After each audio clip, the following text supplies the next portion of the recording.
have been to Magic Kingdom and you have stumbled across Gaston's Tavern, you have probably either tried the cinnamon rolls or at least been intrigued by them. I was gifted this cookbook, so I'm going to be trying different recipes from the unofficial Disney Parks cookbook, and my first recipe is going to be Gaston's cinnamon rolls. I have never made this before, so come along with me as I make them for the first time. If you would like to get your hands on this cookbook, it is linked in my Amazon storefront and on my TikTok shop. Before we really get into this video, full disclosure, I've actually never made homemade cinnamon rolls before, and these are a labor of love. It does take quite a while. Here I am first mixing the wet ingredients. You will need that paddle attachment and a KitchenAid mixer to mix these. They are super sticky, and I thought I was going to ruin them with how much flour I was using to try and get them out of the bowl. But luckily I actually did not mess them up at all. So here is me getting that ready. You do have to let them set up for like 30 minutes. So during that, I went ahead and made my filling. This filling was delicious. I think I could have just eaten it right out of the bowl.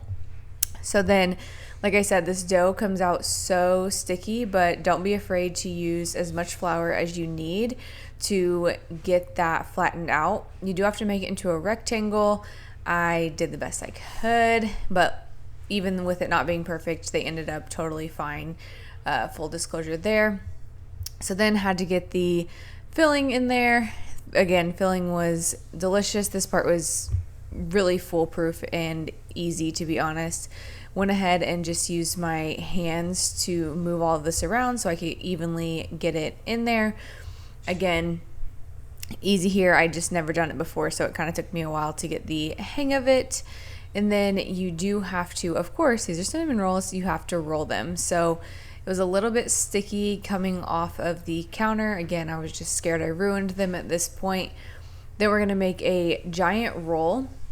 The directions had confused me a little bit because we are going to cut directly down the middle, and then you're going to be cutting 6 inches from the middle again, but that's just because we're going for the giant cinnamon roll here. So cutting in the middle, and then about 6 inches down from there we're cutting another one.